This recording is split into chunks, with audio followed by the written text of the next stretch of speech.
Good morning, student.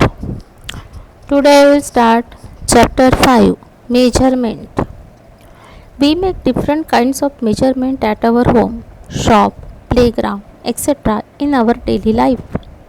Measurement is the fundamental basis for scientific studies and practical technology. We generally estimate quantities as per our needs, but this can never be accurate measurements. For accurate and precise measurement, we use some special instrument. For example, to measure the length of an object, we need a scale or a tape. To measure the mass, we need a physical balance. For measurement of volume, a measuring cylinder.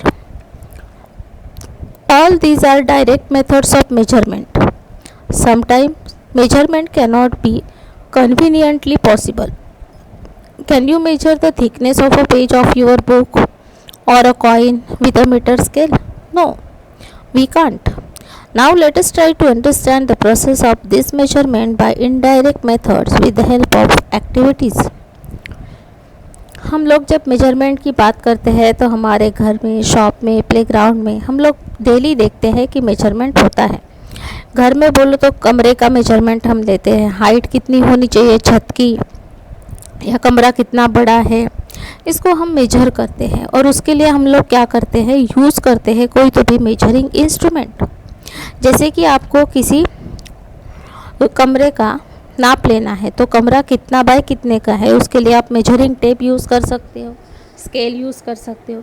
But यदि आपको बोला गया कि आपके जो copy के page है उस एक पेज का थिकनेस, मोटाई कितनी है, तो आप स्केल से मेजर कर पाओगे?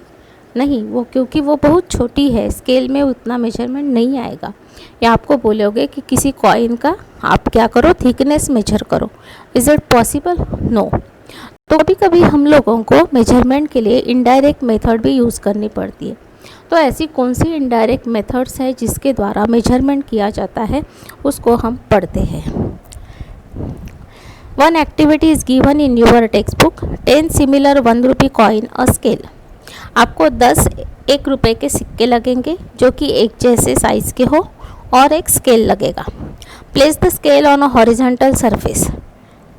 आपको क्या करना है, एक हॉरिजॉन्टल सरफेस पे स्केल को खड़ा करना है. Make a stack of 10 1 rupee coin by placing them on each other. फिर उसका आपको क्या बनाना है, एक के ऊपर एक रख के एक स्टैक बनाना है. और उसको स्टैक को क्या करना है, hold the stack of coin with one hand and place one end at the same centimeter mark of the scale and keep one end of the stack at 1 centimeter. आपके scale में जो 1 centimetre का mark है वहाँ पे आप उस stack को क्या करोगे, रखोगे. ये देखो, ये 1 सेंटीमीटर का मार्क है, यहाँ पे आपने स्टैक को रखा और फिर आपने उसकी थिकनेस मेजर की. तो वो कितनी आई, 2.5. मतलब ये हो गया आपका 1.5. तो इस तरह से आप एक कॉइन का थिकनेस निकाल सकते हो, उसको डिवाइड करके 10 से, राइट. इस मेजरमेंट को आप लेना है, ये एक डिस्टेंस हुआ 1 सेंटीमीटर, उसके बाद 5, आधा centimetre means 1.5. Thickness of the coin found to be 1.5. कितना आया थिकनेस इसका, 1.5. Number of coin. इस तरह से आपको क्या करना है, कॉइन के नंबर को बढ़ाना है. पहले 10 का हुआ, फिर 15 का. 15 का लोगे तो कितना आएगा, और 20 का लोगे तो कितना आएगा. पहला तो आपका सबका 1 सेंटीमीटर जाएगा, सेकंड इसमें आपका डिस्टेंस क्या होते जाएगा, चेंज होते जाएगा. पहला तो आप हर 1 सेंटीमीटर रखोगे, फिर 5 कॉइन बढ़ने से ये 2 3 तक आ जाएगा. फिर और 5 कॉइन बढ़ाओगे तो 3.5 तक जाएगा, और आखिरी वाला जो है 4 तक जाएगा. मतलब 5 कॉइन के लिए आधा सेंटीमीटर, तो 15 कॉइन के लिए कितना हो जाएगा, 2. 15 कॉइन के लिए कितना आएगा, 1.5 है, उसके बाद 5 सेंटीमीटर और मीन्स हो जाएगा वो 2. मतलब यहाँ पे आएगा 3, उसके बाद आएगा 3.5, और उसके बाद आएगा 4. आपको तो 3.5 तक ही लेना है, तो आप नंबर ऑफ कॉइन्स में लिखोगे 10, फिर 15, फिर 20, राइट. फर्स्ट एंड में लिखोगे 1 सेंटीमीटर 1 सेंटीमीटर 1 सेंटीमीटर, तीनों इसमें आपको रीडिंग सेम लिखना है। यहाँ पे भी 1 आएगा, यहाँ पे भी 1 आएगा और यहाँ पे भी 1 आएगा, सब इसमें 1 आएगा। सेकंड रीडिंग जो है इसका कहाँ पे आया था 2.5, इसका आएगा 3 और इसका आएगा 3.5। थिकनेस ऑफ द कॉइन यहाँ पे कितनी आई थी 1.5, यहाँ आएगी 2 और यहाँ आएगी 2.5। थिकनेस ऑफ 1 कॉइन, इसको डिवाइड करोगे 10 से और जो आंसर आएगा उसको आप निकालोगे। फिर एवरेज थिकनेस के लिए सारे को जोड़ के उसको 3 से डिवाइड करोगे तो आपको मिलेगी average thickness. Try to solve this.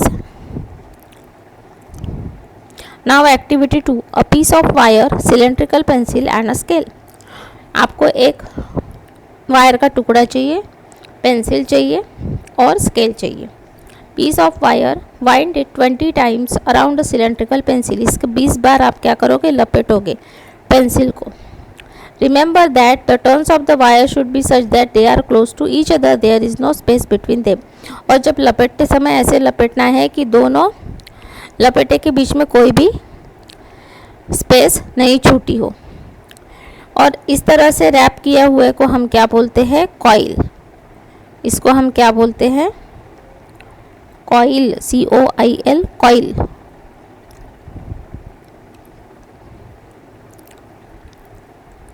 Measure the length of this coil, और इस कॉइल का आप लोग लेंथ मेजर करना है। आपने पहला वाला लिखा 3 पे और सेकेंड वाला आया 3.6 पे, ठीक। Total length of the coil in centimetre, तो कितनी हो गई, 3 से 4 1, 4 से 5 2 और 2 के बाद कितने आए लाइन, 5 6 तक आया नहीं है, 2.6। Number of turns of the wire वो कितने हैं 20, राइट, वो तो सेम ही है, तो उसको डिवाइड करोगे 20 से, ऊपर लिखोगे 2.6 सेंटीमीटर। इस तरह से आपको क्या करना है, अब 20 के लिए इतना, तो 30 के लिए फिर 30 लिखोगे, फिर उसका रीडिंग कितना आता है वो करोगे, और 40 टर्न्स के लिए सेम ऐसे ही निकालना है। लेंथ ऑफ द कॉइल लिखना है, कितना आएगा, थिकनेस और average thickness. Try to solve this. Number of turns में पहले लिखोगे आप 20,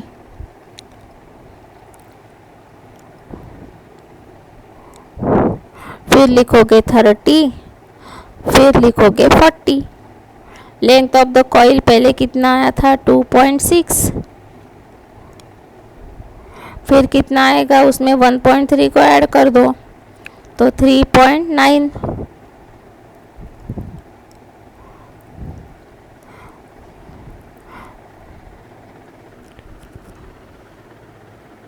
फिर आएगा 5.2,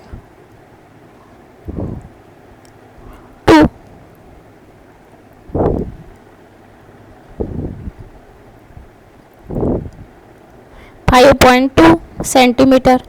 थिकनेस कितना आया, thickness of the wire in centimetre. Length of the coil, अच्छा ये सब जो रीडिंग है ना ये कॉलम में लिखना है। और थी लेंथ ऑफ द कॉइल कितना आएगा आपका, वो पहले कितना था 3,